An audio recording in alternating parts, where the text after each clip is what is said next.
네, 안녕하세요. 케부자입니다. 시청하시기 전에 구독하기, 좋아요, 알람 설정, 멤버십까지 부탁을 드리겠습니다. 네, 오늘은 뭐 경제에 관련된, 부동산에 관련된 뭐 여러 가지 뉴스를 좀 천천히 보면서 얘기를 좀 하도록 하겠습니다. 오늘 금리에 관련된 기사가 나왔습니다. 네, 저는 부동산 전문가도 아니고, 네, 금리 전문가도 아니고, 경제 전문가도 아니어서 그냥 기사 보면서 제 생각을 그냥 얘기를 한번 해볼게요. 캐나다 기준금리가 이제 내년 4월 달에는 인하론에 이제 무게가 실린다고 합니다. 이게 우리 예측을 많이 했었어요. 그죠? 그래서 원래는 2013년 지금쯤이면 아마 금리가 좀 떨어질 거다. 왜냐하면 그 경기 침체가 오기 때문에 실업률이 많이 올라가서 지금쯤이면 떨어지고 집값도 이제 많이 떨어질 거라고 예상을 많이 어느 정도 했었잖아요. 그죠? 그렇게 얘기하시는 분도 많이 있었고 근데 생각보다 뭐 그렇게 경기 침체가 온다고 하고 있고 느끼고는 있지만 눈에 확 띄는 그런 뭐 실업률이 확 올라간다든지 뭐 올라긴 조금 올라긴 올랐는데 오지 않았고 인구가 많이 증가하다 보니까 GDP 성장이 지금은 제로긴 하지만 사실상 마이너스로 얘기는 하지만 여전히 제로였고 미국도 지금 소비가 지금 엄청나게 되다 보니까 예상보다 경기가 침체가 지금 잘 안 되고 잘 안 된다는 표현이 웃기긴 한데 천천히 오고 있는 상황이에요. 그런데 이제 내년 드디어 4월 달에는 금리 인하론에 이제 무게가 실렸다고 하는데요. 시장 참여자가 30명인데 아마 전문가지 않을까 싶어요. 뭐 좀 아무래도 경제를 잘 아는 뭐 은행이나 이런 뭐 전문가들한테 설문조사를 했는데 자, 이제 금리 인상의 정점에 이제 도달을 했다. 이렇게 얘기를 한다고 하고 그 내년 4월 달엔 지금 이제 기준금리가 5%잖아요. 캐나다 중심으로 얘기해 볼 때 내년에는 4.75로 이제 떨어지지 않을까 뭐 예측을 이렇게 했다고 합니다. 근데 지금 미국도 파월도 얼마 전에 연설을 했잖아요. 그래서 그 전에 이제 스탠스랑 좀 달라졌던 게 금리 인상이 이제 끝이 될 수 있다니 그런 식으로 약간 이제 어떤 뉘앙스를 좀 남겼다 그러더라고요. 그 정확한 워딩은 저도 기억을 안 나는데 그러다 보니까 미국도 이제 금리 인상이 이제는 끝났다. 왜냐하면 경기 침체가 지금 너무 눈앞에 오고 있고 그죠? 어떻게 보면 굉장히 많은 어떤 뭐 비즈니스라든지 이런 많이 힘든 부분이 많이 생겼잖아요, 실제적으로. 그래서 내년 4월 때는 아마 떨어질 것 같다. 근데 이게 뭐 이렇게 결정이 된 건 아니고요. 여기 읽어보면은 시장 참여자들이 누군지 모르겠는데 28명이 기존 전망보다 한 달 늦은 2024년, 그러니까 내년이죠. 내년이 거의 다 왔습니다. 근데 4월 달에는 금리 인사가 시작될 것이다. 뭐 예측을 이렇게 했다고 합니다. 저도 지금 개인적으로는 사채가 이제 거의 끝날 때가 됐어요. 콘도를 살 때 제가 이제 사채를 썼잖아요. 근데 그 사채가 드디어 이제 갱신할 때가 돼서 저도 기존 은행에서 이제 정상적인 뭐 사채가 비정상적인 건 아니지만 정상적인 모기지를 받을 때가 돼서 웬만하면 조금 떨어진 걸 받고 싶다 하는데 만약에 전망이 저렇게 되고 실제로 저는 4월 달 전에 받아야 되는데 이게 좀 떨어진다 그러면 좀 더 이제 그래도 조금 유리하게 받을 수 있지 않을까 그런 기대가 됩니다. 그죠? 근데 제가 개인적으로 뭐 금리가 떨어져야 저는 이제 뭐 제가 내는 모기지나 앞으로 받을 모기지나 이 걱정인 거지 뭐 이 경제가 어떻게 되고 집값 떨어지고 말고 이거랑 전혀 상관없이 개인적인 소망을 얘기하는 건데 여기에 대해서 좀 여러 가지 불만이 있으신 분들이 있는 것 같기도 하고 그렇긴 한데 뭐 이걸 통해서 제가 뭐 경제적인 어떤 예측을 하는 건 아닙니다. 어쨌든 그렇게 예측을 했다고 합니다.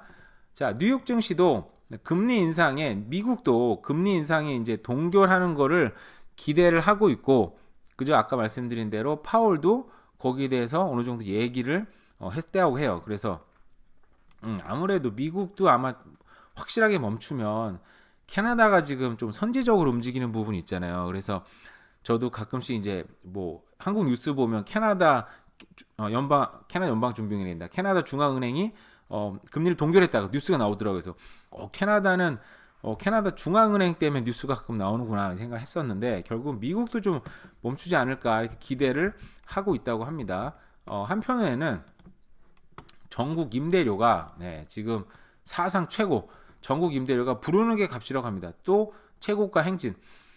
저는 이제 임대 뉴스를 이제 가끔 보는데 뭐 여기를 날 때뿐만 아니라 일부러 찾아보기도 해요. 그 이유가 왜냐하면 여기서 그 저희는 캐나다 같은 경우는 소위 말해서 전세가 없잖아요. 전세가 없다 보니까 저는 그냥 단순하게 렌트비가 올라가고 사람들이 렌트에 몰리는 건 저는 이게 실제 부동산 수요라고 생각을 하고 그냥 보고 있어요.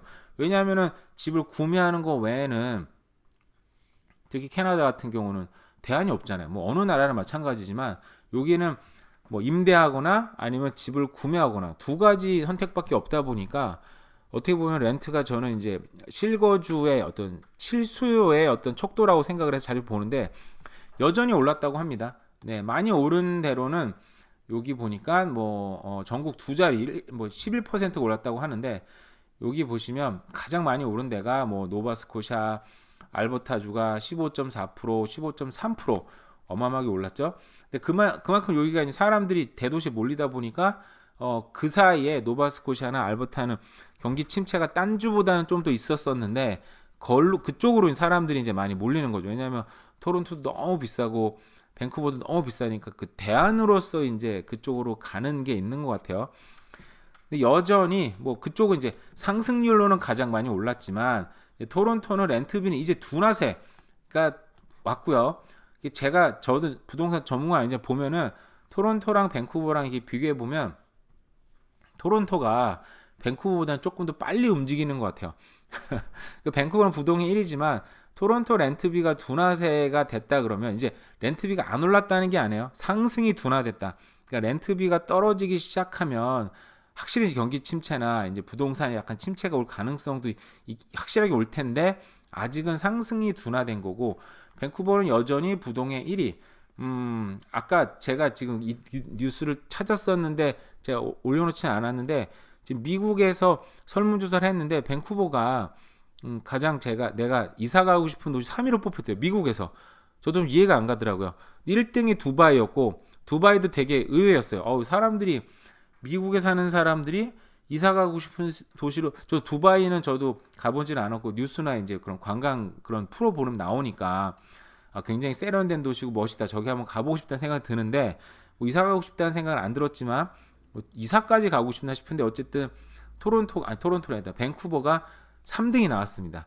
그만큼 토론토에 우리 밴쿠버에 살고 있지만 막상 살다 보면 뭐 이렇게 좋은 도시인가 싶어요, 사실은.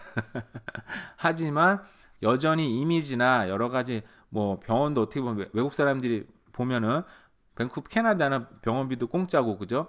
막상 해보면 굉장히 불편하지만 여러 가지 여건상 여전히 밴쿠버는 사람들이 살고 싶어하는 소망하는 도시라 이거죠. 당연히 이런 도시에 부동산 가격이 올라가는 것도 당연하고 렌트비가 올라가는 것도 어떻게 보면 되게 당연하겠죠, 그죠? 그러니까 어쩔 수 없다. 이런 대도시에 사는 토론토에 살고 밴쿠버에 사는 어떤 그런 뭐라고 표현해야 되나 그런 세금을 내야 된다 그런 대가를 치러야 된다 생각은 들어요. 어쨌든 밴쿠버는 여전히 부동의 1위를 차지하고 있고 근데 상승비는 7.7%인데 워낙 비싸다 보니까 이렇게 상승해도 워낙 비싼 곳이죠, 그죠? 그렇습니다. 그래서 여전히 부동산은 실수요는 여전히 굉장히 높다. 그런 대기 수요는 여전히 높다라고 생각을 할 수가 있겠습니다. 다음 뉴스는요. 제목이 이거 아닌데? 갑자기 남현이 나오고 전청조 때문에 지금 남현이가 엄청 뉴스에 나오고 있어요.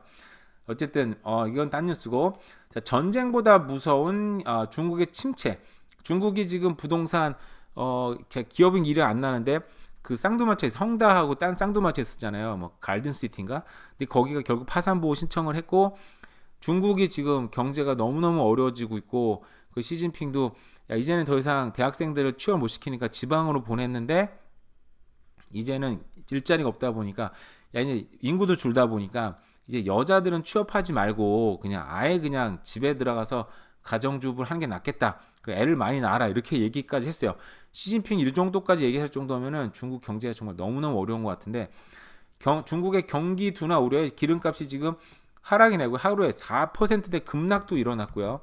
한때는 전쟁이 일어났으니까 뭐 150불 여기 250불까지 전망이 나왔다고요. 어쨌든 세계 은행에서는 150불까지 전망을 했지만 지금은 70불대로 떨어지고 있습니다. 전쟁 나기 전에는 그래도 82불 했다가 전쟁 난 직후에는 뭐 90불까지 막 뚫고 올라갔다가 다시 또 계속 떨어지면서 이제는 77불까지 떨어졌다고 합니다.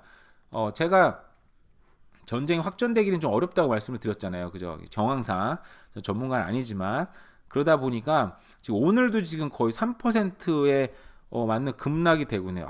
기름 며칠 전에 만땅을 채웠는데 또 그새를 못 참고 또 이렇게 기름값이 막 떨어지고 있습니다. 아마 내일이나 내일 모레 정도 되면 아마 160 제가 넣을 때가 169였어요. 그래서 이거보단 더 안 떨어지게 싶어서 후다닥 넣었는데 이렇게 되면 아마 160대 초반까지도 아마 떨어지지 않을까라는 생각이 드는데 모르죠. 또 여러 가지 이슈가 또 생겨서 그렇게까지 안 떨어질 수 있는데 어쨌든 기름값이 지금 많이 떨어지고 있는데 이건 전쟁 위협뿐만 아니라 지금 중국이 경기 침체가 지금 확실하게 오고 있다 보니까 지금 굉장히 힘든 거죠. 미국 에너지 정보청도 EIA라는 곳에서도 지금 전 세계 지금 수요가 지금 많이 줄 것 같다라고 얘기를 하고 있습니다.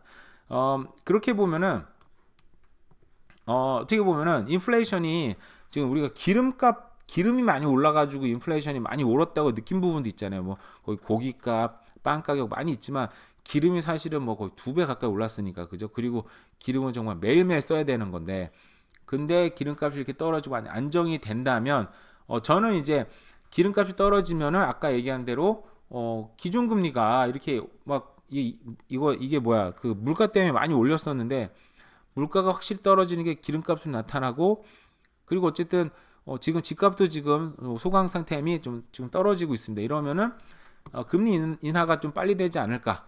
그리고 경기 침체도 눈앞에 있으니까 그렇습니다. 그래서 캐나다 주민의 81%는 캐나다 외식비가 너무 비싸다.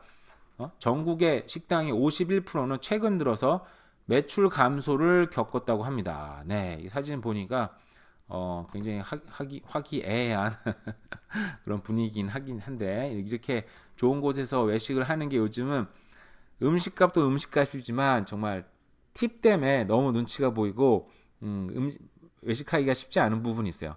왜냐하면은 저번에 얘기했지만 팁을 많이 주자니 솔직히 좀 아깝고 그래도 주긴 주는데 그죠? 그러다 보니까 팁 때문에 힘들다. 근데 무려 81%가 너무 올랐다. 근데 이게 자본주의잖아요. 누가 우리를 식당 가라고 막 때리거나 막 목덜미를 잡고 끌고 가지 않습니다. 그죠? 그러니까 결국 비싸면 어떻게 해요? 그러면 꺼리게 됐다. 안 간다. 혹은 못 간다. 그래서 저는 옛날부터 솔직히 마음이 뭐 돈이 있든 없든 그걸 떠나서 그냥 그 푸드코트가 제일 편하더라고요 보니까. 왜냐면 거기는 뭐 자리 오랫동안 차지하고 이런저런 얘기하고 커피도 팔고 다양하고 음식도 값도 싸고 그죠? 그래서 가장 마음이 편해서 제가 제일 선호하는 곳은 오히려 푸드코트예요. 근데 푸드코트를 많이 이용하다 보니까 푸드코트의 특징이 대화하기가 쉽지 않더라고요. 너무 시끄러워서 그 소리가 땡땡땡 울리잖아요, 그죠?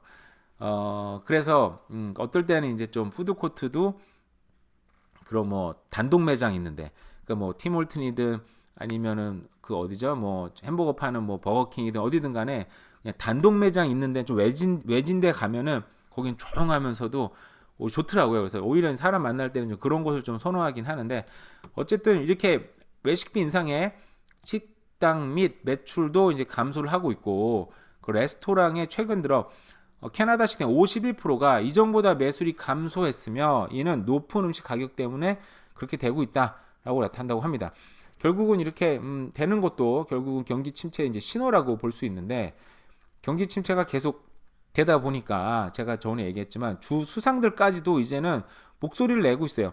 그 금리 인상 좀 그만해 뭐 그렇게 한번 얘기해가지고 지금 어쨌든 이제 방향상 보니까 기준금리도 이제 못 올릴 것 같고 이제 어떻게 보면 내년 4월 달에 이제 어떻게 보면 하락도 나온다 이렇게 얘기를 하고 있는데 여기서는 지금 탄소세까지 논란이 됐다고 합니다. 이게 이제 공평하지 않다. 왜냐하면 뭐 자세한 얘기는 알 필요 없고요. 그냥 대서양주 쪽에 조금 더 유리하게 이제 했는데 BC주는 거기 혜택을 주는데 면제 조치가 이제 BC는 포함이 안 되다 보니까 EB 수상도 모든 주가 공평해야지 왜 이런 목소리 내겠어요. 지금 사람들이 조금 어려워지다 보니까 사람들을 위한 지금 정치인들이 노력을 하는 중인 거. 좋게 얘기하면은 이 유권자들을 위해서 이제 일하는 중이시고 나쁘게 좀 안 좋게 얘기하면 지표를 받기 위해서 지금 열심히 목소리를 내는 중인 거죠. 중앙 정부나 이런 정부 기관들이 이 수상들이 요즘에 좀 목소리를 많이 내고 있어요. 왜냐하면 경기 침체가 눈앞에 오다 보니까 사람들 힘들어지면은 누군가 내가 힘들어지면 사람 성향이 이렇더라고요. 내가 힘들어지거나 안 좋아지면 누군가가 비난할 대상을 찾습니다. 그죠? 쉽게 찾을 수 있는 게 이제 정치인들이고, 그죠? 내 주변의 사람들이에요. 그런 자기가 힘들어지고 어려워질 때 그 원인을 나에서 찾고 그걸 고치는 사람들은 대단히 성공하는 사람들인 거죠. 쉽게 얘기하면은. 왜냐 남한테 손가락질하고 남을 욕하기는 참 쉽지만 그 손가락을 나한테 돌리고 내 발전을 이루는 사람들은 굉장히 대단한 사람 될 것 같은데, 어쨌든 정치인들이 이걸 잘 아니까 목소리를 요즘에 지금 많이 내고 있어요. 어쨌든 이렇게 뭐 제가 그때 얘기한 것대로 이렇게 정치인들이 목소리를 내는 한 중앙 정부도 뭐 독단적으로 움직이는 쉽진 않다 생각이 들어요. 이 다음은 많은 분들이 아실 건데 물 좀 마실게요. 잠깐만.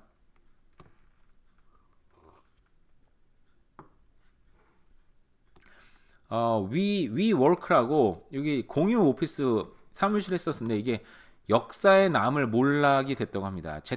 그 팬데믹 때 재택근무가 급증을 했고, 이게 지금 팬데믹 사실상 끝났는데 사람들이 일하러 돌아가기 싫고, 그죠? 그리고 그러다 보니까 효율이 떨어지는 데는 야 와서 일해야 했는데, 어떤 회사들은 또 이 기회에 그냥 모든 그 뭐라 그러죠? 그냥 오피스를 다 정리해 버려 가지고 렌트비가 많이 나갔으니까, 그래서 차라리 그냥 네 방에서 일하고, 난 가서 일하고 싶어 그래도 오지 마. 책상이 없어, 의자가 없어. 그냥 몇 개는 남겨놨지만, 그래서 너 그냥 집에서 일해. 대신에 네 책상도 사주고 컴퓨터도 사주고 프린터도 사주고 다 할게. 주변에 보니까 그런 사람도 있더라고요. 그래서 너무 부러워요. 저는 왜냐하면 저는 그 요양병원에서 요양병원 아니지만 그냥 쉽게 설명하기 위해서 전 요양병원에서 일을 하다 보니까 재택근무 자체가 이제 불가능한 곳이죠. 왜냐하면 사람들 직접 케어해야 되니까. 그래서 저는 재택근무하는 사람들이 너무 부러워요. 그래서 우리 일하는 사람끼리 모여서, 간호사끼리 모여서 얘기할 때도 우리도 한번 재택근무 해보고 싶다. 컴퓨터로 이렇게 약 주고 막 하고 싶다. 근데 절대로 될 수가 없죠.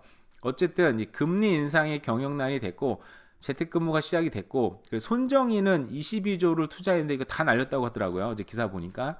근데 저는 이제 재택근무 위워크의 가장 뭐라 표현해야 되나, 이 힘들어졌던 점은 뭐 제 생각이에요. 제 생각.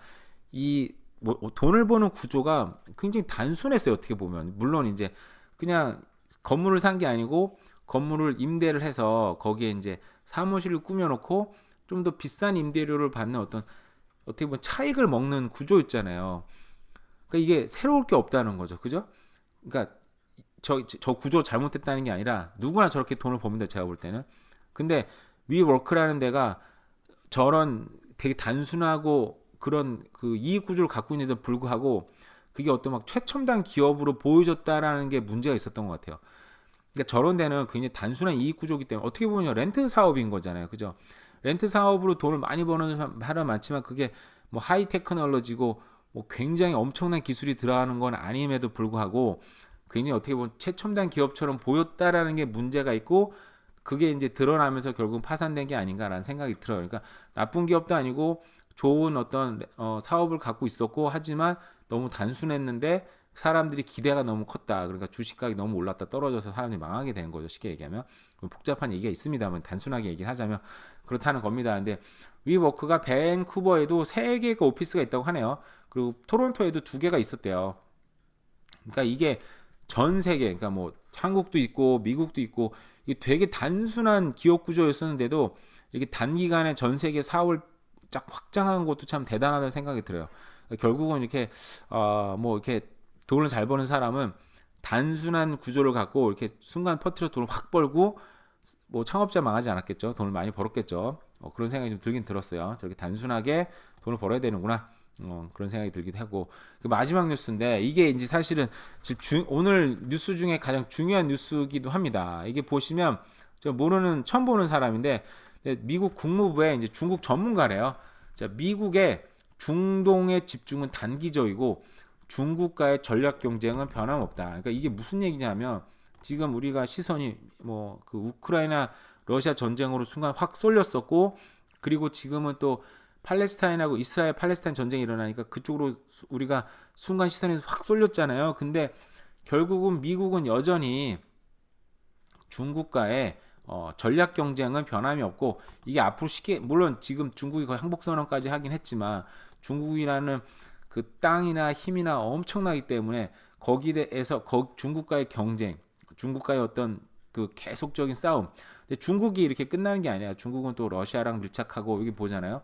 그죠? 러시아랑 또 밀착하고. 왜냐하면 좀 미국과 대항하기 위해서. 나중에는 또 중국이 뭐 EU와 유럽과도 연합할 수 있어요. 왜냐하면 미국이랑 만약에 싸워야 되고 거기 이익이 걸리는 사안이라면 결국 이 싸움은 결국은 세계의 어떤 그 헤게모니, 주도권을 누가 잡느냐의 싸움이다 보니까 미국을 필두로 해서 미국과의 경쟁하는 대상은 변할 수 있겠지만 계속 갠다는 거죠. 그죠? 그래서 캐나다도 결국은 뭐 어차피 이제 캐나다는 영국 도미니언이다 보니까 영국 도미니언은 대체적으로 미국과 함께 이제 길을 걷는 그런 게 있잖아요. 캐나다는 미국하고 사이가 안 좋긴 하지만 결국 영국 도미니언이기 때문에 그 미국과의 길을 같이 가기 때문에 어떻게 보면 그런 어떤 대세적인 흐름에서는 캐나다는 역시 미국과 잘 길을 가고 있다라는 생각이 들고, 요즘에는 보니까 한국도 굉장히 미국하고 이제 잘 길을 가지 않나라는 생각은 들어요, 개인적으로는. 왜냐하면은 결국은 한국이나 캐나다나 힘이 막 굉장히 강한 나라가 아니고 선진국에 의해서 좀 좌지우지 되는 나라인데, 결국 미국과 대항하는 어떤 그 대항마들을 봤을 때 일단은 민주주의도 아니고, 그죠?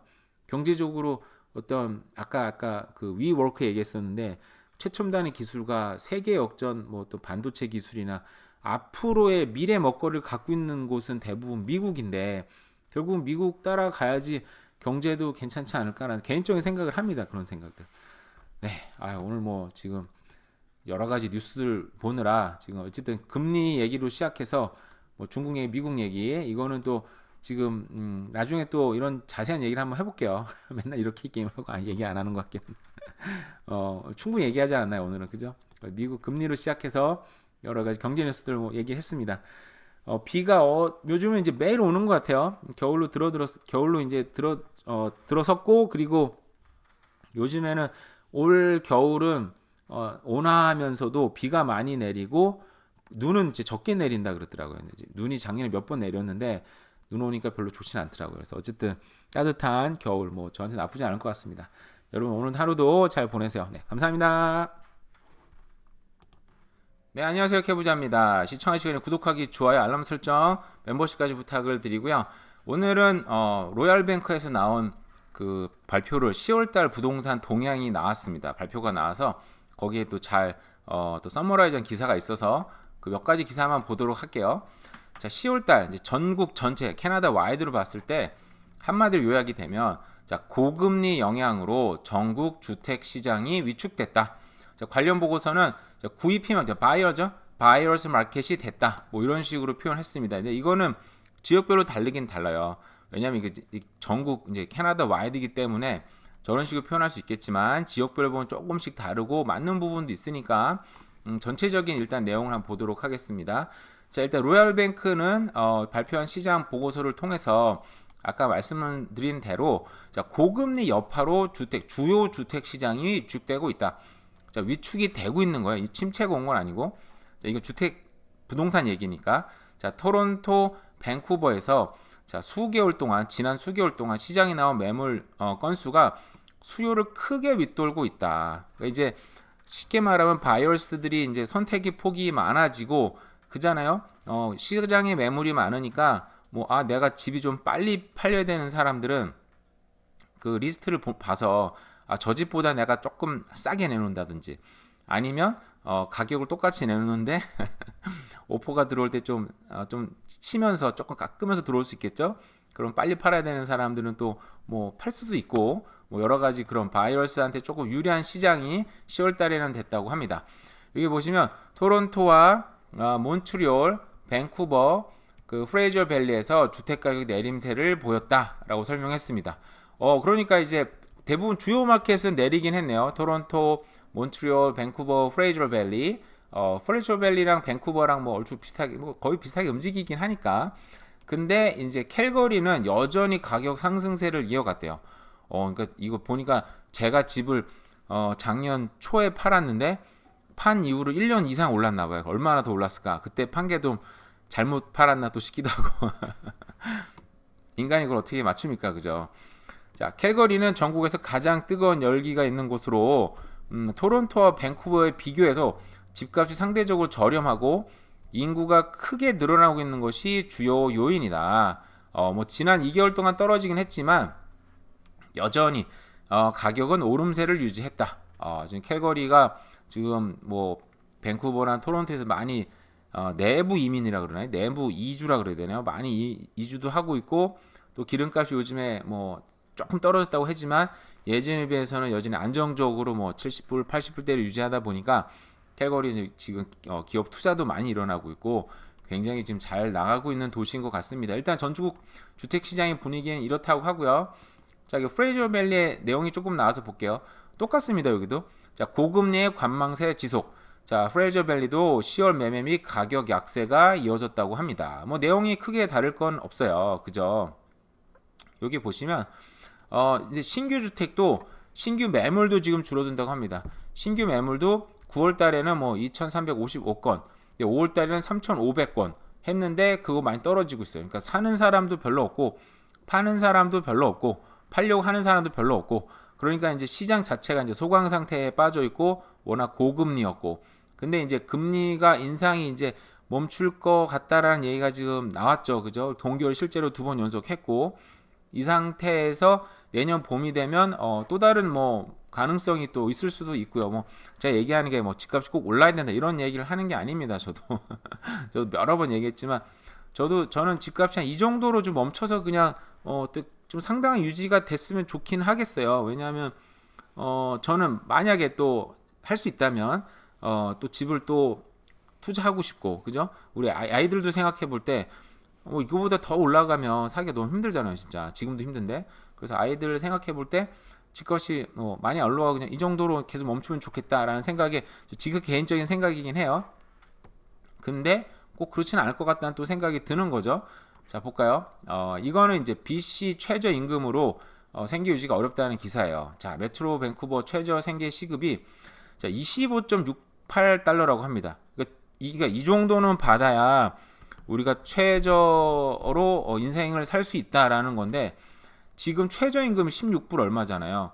그러니까 최저임금하고 이게 기관에서 발표한 최저 시급하고 비교해 볼 때 9불 차이. 그러니까 세 가구 중 세상에 30% 이상이 이 감당을 못 한다고 합니다. 물론 이제 두 부부가 벌거나 아니면 여자친구랑 남자친구랑 뭐 같이 살면서 아니면 친구들이랑 살면서 룸쉐어를 하든지 이건 되지만 이런 거 말고 그냥 혼자 산다고 볼 때 분명히 차이가 있는 거죠. 그죠? 근데 저는 이제 여기서 이게 주목해야 되는 게 뭐냐면 자, 이 내용이 보다는 저는 이제 이거 보면서 그런 생각이 들었어요. 그만큼 이제 물가가 많이 올랐다. 물가가 많이 올랐다는 얘기는 결국은 그 돈의 가치가 엄청나게 하락했다. 그리고 돈의 가치는 지금도 계속 하락하고 있다. 뭐 물가가 많이 잡혔다고는 하지만 아직도 3.68% 그러니까 연으로 거의 4% 정도의 지금 물가가 계속 상승 중인 거잖아요. 그죠? 그렇게 만약에 집값을 따져볼 때 집값은 사실 지금 매년 오르고 있는 거예요. 집값도. 그러니까 쉽게 말하면 집값이 오르는 게 아니라 매년 한 4% 정도로 돈의 가치가 지금 하락 중이다. 그러니까 지금 집값이 떨어지는 건 그 전에 많이 올랐고 뭐 여러 가지 뭐 경제나 금리나 수요가 떨어졌다고 하지만 제가 볼 때는 인구는 지금 100만 명도 계속 들어오고 있고 내년에도 그렇죠. 지금 2025년인가 2026년에는 좀 줄여서 50만 명 들어오겠다고 발표는 했어요. 워낙 많이 들어오니까 그런 뭐 수급들 그리고 돈의 가치 하락 생각해 볼 때 이렇게 소강 상태 및 가격이 좀 떨어졌을 때가 정말 집 살 기회라는 생각은 개인적으로는 들어요. 왜냐하면은 어차피 또 오를 텐데 시기를 정확하게 맞추기는 진짜 어렵고 어느 정도 떨어질 때 샀을 때 나중에 또 그 감당할 수 있으면 뭐 분명히 오르지 않을까라는 생각이 늘 밴쿠버 같은 경우 특히 토론토, 밴쿠버, 캐나다 전체적으로는 그런 생각을 늘 해요. 뭐 여기에 대한 생각을 또 다음에 또 얘기를 한번 해보도록 하고요. 자, 연방 정부에서는 주택 공급을 위해서 자, 공공부지 활용을 하겠다고 합니다. 그러니까 공공부지라는 게 결국은 연방 정부 갖고 있는 땅이라든지 아니면 주 정부가 갖고 있는 땅을 활용을 하겠다는 거예요. 그래서 2029년까지 6년 동안 그래도 이런 부지를 이용해서 3만 채를 공급을 하겠다. 뭐 크게 공급을 하는 건 아닌 건 한데 뭐 이걸 꼭 공급하겠다는 걸 뭐 비난할 필요는 없는 건데, 그죠? 근데 이제 아쉬운 거는 제 자세히 나오진 않았는데 제가 영어 기사도 찾아봤어요. 자세한 기사가 나오지 않는데, 근데 결국 공공부지를 활용한다는 건 이게 소유가 될 수 없는 거잖아요, 그죠? 그래서 아마 그 리스홀드가 되지 않을까 생각을 합니다. 리스홀드 아시죠? 땅은 정부나 뭐 아니면 퍼스트 네이션이나 아니면 대학교나 뭐 그런 뭐 정부라든지 그런 소유인데 건물만 지어 올려가지고 이제 건물만 파는 거잖아요. 그래서 땅에 대한 소유는 없고, 그래서 그런 걸 예를 들어서 뭐 이런 기업들이나 이런 데한테 100년 막 이렇게 99년 임대를 줘가지고 하는 건데, 뭐 다 아시겠지만 이제 거기에 대한 이제 부동산적인 가치가 많지 않잖아요. 그리고 사고 팔기가 쉽지가 않고, 근데 물론 싸게 들어가서 오래 살 사람들은 참 좋은 것 같아요. 근데 그것도 뭐 물가 따라 조금씩 오르긴 하니까. 근데 매매가 쉽지 않고, 부동산이라는 게 어떤 자산으로서도 역할을 하긴 하니까. 그리고 땅이 내 거가 아니다 보니까 부동산 자체로서의 가치는 좀 많지는 않다. 요즘에는 이제 제가 요즘엔 땅을 부동산을 산다는 게 어떤 의미가 그걸 좀 생각을 하다가 정말 어떻게 보면 로켓 쏴가지고 저기 달나라나 별나라 가가지고 연구하고 있잖아요, 막 그죠? 화성. 제가 얼마 전에 제 스승님과 이제 대화를 통해서 그게 얼마나 좀 쓸데없는 짓인지에 대한 얘기들 많이 듣고 했는데 재밌는 얘기였어요. 어쨌든 거기에 대한 얘기도 하고 싶은데 하도록 하겠습니다. 어쨌든 좀 부동산적 가치는 낮기 때문에 뭐 아쉬운 부분이 있다라는 생각이 들어요. 자, 기준금리 인상에 대해서 또 얘기가 나오면 미국 같은 경우도 이제는 인상 종료가 기대가 굉장히 많이 커졌다고 합니다. 그래서 미국 국채도 지금 모기지도 지금 금리가 지금 급락을 했다고 하는데요. 여기 보시면 전망도 이제 좀 떨어질 것 같다라고 얘기를 했고요. 이미 여러 번 얘기했으니까. 그죠? 그리고 미국 30년 만기 주택담보대출도 모기지가 7.9까지 찍었다가 드디어 지금 하락해서 7.61까지 이렇게 갑자기 좀 떨어졌다. 급락이라고 표현을 했지만 워낙 비싸서 뭐 그렇게 느껴지진 않을 것 같긴 한데, 어쨌든 지금 거의 뭐 1년 이상 가까이 지금 뭐 거침없이 올라오다가 이 정도로 확 꺾이긴 했습니다. 왜냐하면 지금 시장이 이 금리 인상이 지금 금리 인상이 이제 멈췄을 거다. 왜냐면 파월도 약간 옛날이랑 지금 마을이 좀 달라지기도 했고, 그죠? 근데 이제 문제가 뭐냐면 옛날에도 이렇게 막 떨어질 거야, 뭐 시장에서 떨어지고, 여기 보면 좀 떨어진 구간들 있잖아요. 요때도 이제 모기지가 떨어질 거다 했는데 다시 또 그걸 무시하고 또 올렸어요, 그죠? 왜냐하면은 생각보다 물가가 좀 떨어지는 듯해서 사람들이 기대를 했는데, 사람들이 거기 흥분해가지고 또 다시 물가가 오르기 시작하고 집값이 오르기 시작하고 자산 가격이 오르기 시작했어요. 예, 저 때도 그러다 보니까 또 어쩔 수 없이 다시 올렸습니다.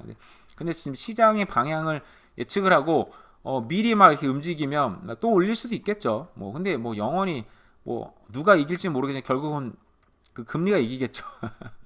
근데 어쨌든 지금은 경기 침체가 눈앞에 있다고 하고 여러 가지 여건상 내리는 게 아닌가. 뭐 근데 이걸 누가 알 수 있겠습니까, 그죠? 제 바람이기도 하고 떨어지기를 원하긴 하지만 어쨌든 뭐 또 추이를 지켜보면서 상황을 또 계속 업데이트하도록 하겠습니다. 그럼 오늘도 오늘 날씨가 오늘 좀 흐리긴 하지만 추운 날씨는 아닌 것 같아요. 어쨌든 오늘 하루도 잘 보내세요.